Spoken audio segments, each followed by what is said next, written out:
Pinky, it is so nice to see you again. I haven't seen you for a while, and you're looking really great. Wow.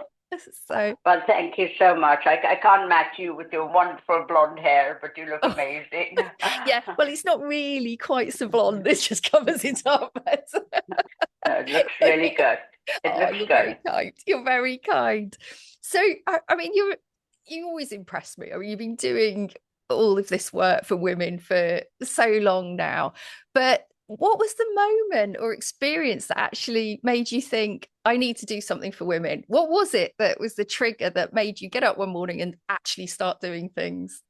I think it was really when I was working on several kind of charities and things, and I started seeing more and more Asian women who were never recognized, and they had issues with their family not recognizing them, other people not recognizing them, and that's why I decided to set up the Asian Women of Achievement Awards because I thought we must recognize them. And I didn't have any age, kind of limit at that time. Obviously, when I started later, the Women of Future, it was women under 35. So that was anybody from an Asian community of any age.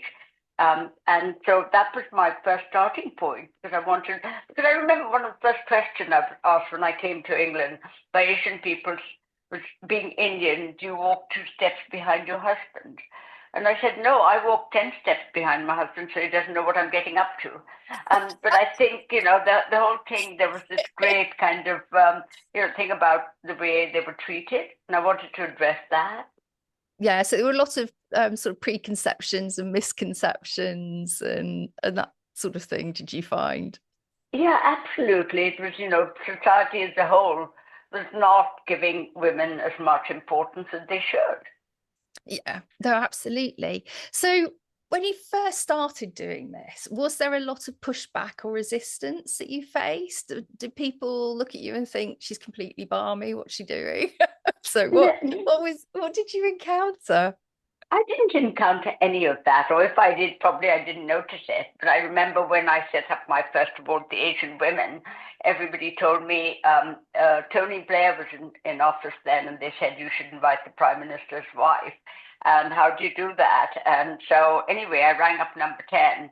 I remember that time and said, "Will Mrs. Blair come to our awards?" And they actually got back to me and said she would. And then I was so thrilled. And then I asked the next question. They say the only thing you get for in life without asking is an infectious disease. Everything else you have to ask for. And so I said, will she wear an Indian outfit? And they said, well, she doesn't have any as such. I said, I can bring some. And so I actually went to Downing Street with some of the outfits from India, which my mother had sent.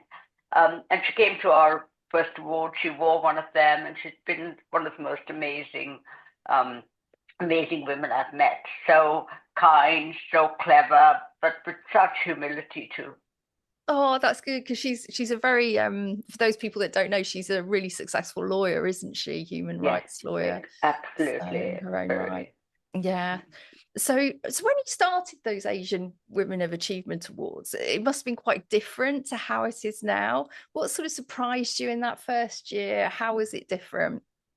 I don't think things have changed so much when I look back at 26 years. Is it really that long Yes, now? it's 26 years. We set up in You're only 30, 1999.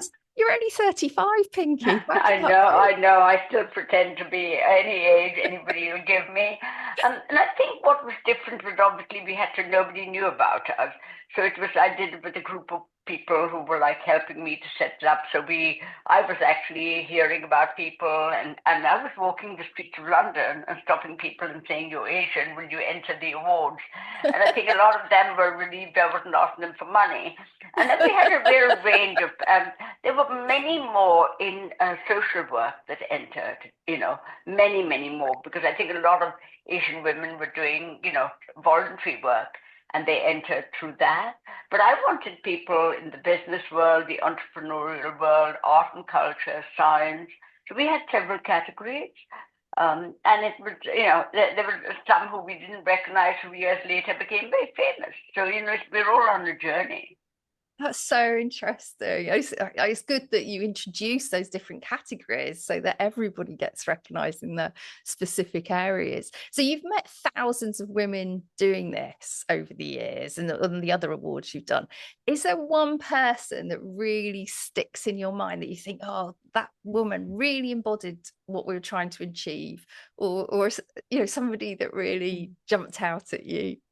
Well, one of the people in our first awards was very famous. She was from the world of medicine, and her name was Professor Perveen Kumar. And apparently, every medical student used to read her book. It was almost their Bible. It was called whatever it was called, but it was by Kumar and Clarkson. And Perveen was nominated by a friend of hers. And, it sounded very impressive. She's very high in the medical field. She was head of NICE, which is National, Institute for Clinical Excellence.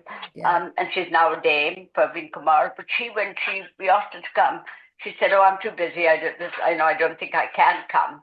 But she actually came and she won that award.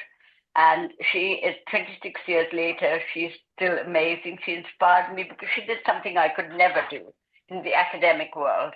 And in medicine, it's also important. And it was great because last year when we were celebrating our 25th anniversary, I asked her to come. And she came and she's still speaking around the world. That's amazing. It's amazing. Her name is Dame Perveen Kumar now. Yeah, it sounds like she deserved the Dame. Yes, Like she she's definitely done a lot does. of good. Yes. That's excellent. So as well as people in their specific professions like that, you've also met a lot of successful entrepreneurs through your work. I mean, even at the day that I came to quite recently, the conference that I came to, there were lots of women there in their sort of 30s who were all setting up businesses. I mean, it was great to see. And you yourself were a successful entrepreneur with Spice Magic. So what do you think is the key to being a successful entrepreneur, especially for women, when the numbers of women doing it are so low? I think there's a couple of very important things for people. People should know what is their USP. What is my brand that I'm selling? The thing is not to be afraid of failure. We all have so many things that don't work, and not give up, because carry on. Very important also for entrepreneurs is to have a tribe of people, a community around them that they can fall back on, because if I succeed in anything, it's because other people have opened doors for me. And I think we need others to be on that journey. And I think also for me, I go back always to values. So I think everyone should have the values that will inspire people. So for me, it's integrity, humility, kindness, and purpose. And never give up, because I've had so many, every time a door shuts, some other door will open. And also, if you have people who sometimes when they succeed a lot become full of their own sense of self-importance, that really is actually not a very good idea at all, because people who are arrogant and full of how important they are also don't have good experiences on the way, because people may stick by them for a while, then they will kind of leave them. So I think it's very important for anyone to have the right values. Yeah, I think one thing I've learned is that the longer I've been an entrepreneur, the more I realize I don't know. I surround myself with people who are better at things than me. Of course, there are always people. And I always think, one of the other things I always remember, and why I set up this, the greatest human craving is the craving to be appreciated. And everyone wants to be appreciated. So if every day, for me, as you know, kindness lies at the heart of everything I do. So every single day, my own mantra is, you have not lived a perfect day unless you've done something for someone who can never repay you. So I think be kind. Even Aldous Huxley, after years of doing so much and being successful, they asked him towards the end of his life a piece of advice, and he said, "I would just say, be kinder than you have to."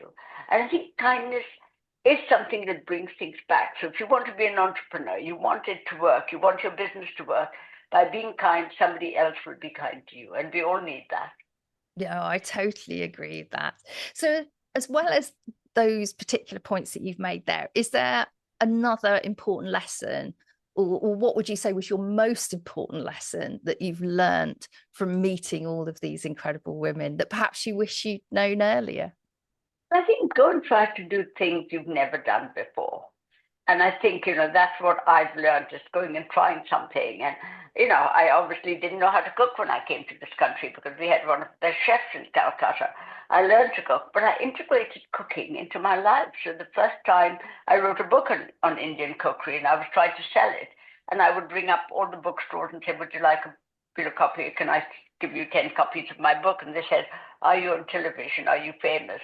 Are you a celebrity? No. So nobody wanted it. So I asked the next question. I said, can I bring my electric wok into your bookstore and make spicy Bombay potatoes in 5 minutes? And then people can taste it and then they can buy the book. And I think after 10 people saying no, one said yes. And it was such a huge success that I started traveling all around the country with my wok, with my spice box and my book. So I think you have to do things that are slightly different. I didn't have any ambition of doing this, but it's become, even now, it's part of my life. So I've done my talks and my cookery at Oxford, Cambridge, London Business School, and about probably 100 corporates where I talk to men and women, talk about leadership and end with cookery. That sounds fantastic. You were very kind and treated me to lunch once at your house. I was so full. It was so good. Well, thank you so much. It was very nice, very nice. So if you ever get the chance to go and have the Pinky cook for you, you should grab it with both hands. You really should. So since you started this, do you feel that there has been tangible, get my teeth in, tangible change in how women in business are recognised and supported since you started? Or does it still feel that you're fighting the same old battles? How do you feel about the progress in 26 years?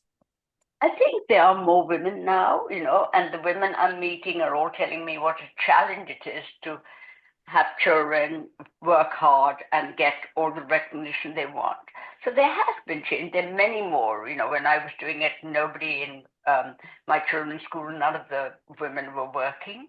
So I think there has been a huge change. Everybody is. But I still think there's so many challenges. And people do say they feel men have their own cliques. They go off together and they often recommend each other. And I think that is still a challenge for so many around the world. And I think in different cultures, even in India, where a lot of women are working, there are challenges still. And I don't see much change in many ways. There have been some, but not enough. Yes, I would agree with the not enough. So looking ahead, where do you think we need to go next? What's the sort of one thing that would make the biggest difference for women in business in the next decade? And what can we do? I think we can all have a tribe, as I said, go out and help people. Some of them just don't. I mean, a lot of people, Rebecca, to be honest, are quite insular in the work they do. They work for a finance company, so all the people they know are their clients, the people in the world.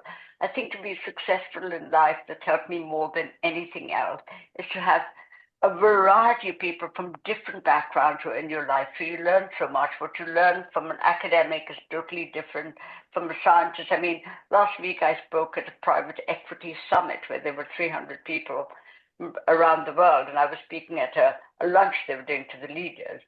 And I didn't know anything about private equity, and they were all people like half my age. But I still think there were commonalities, and I heard there and things, people need to trust people. So build a reputation of trust. Go out and help others because others succeed because other people have helped them. So I think for us to carry on the journey, we need to have something in our life that we are really doing on a daily basis. So every day I try to talk to at least 2 people I don't know.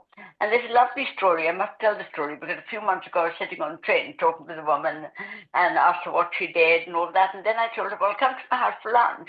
So she, people don't invite people they've met on the train for lunch, but she did come. She turns out to be a clarinet player for the Royal Philharmonic Orchestra. Oh. And then she has actually invited us to come to one of her concerts.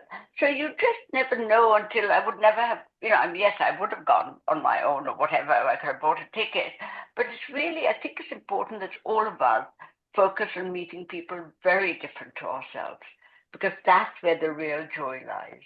Oh, I totally agree. I totally agree with that. One of the most interesting people I ever met was Benjamin Zephaniah, and he was so different in background to me, but we really opened each other's eyes to different books, different ideas, different ways of looking at things. And he was an amazing man, really interesting. Unfortunately, he died. I think it's a year or so ago now. Yes.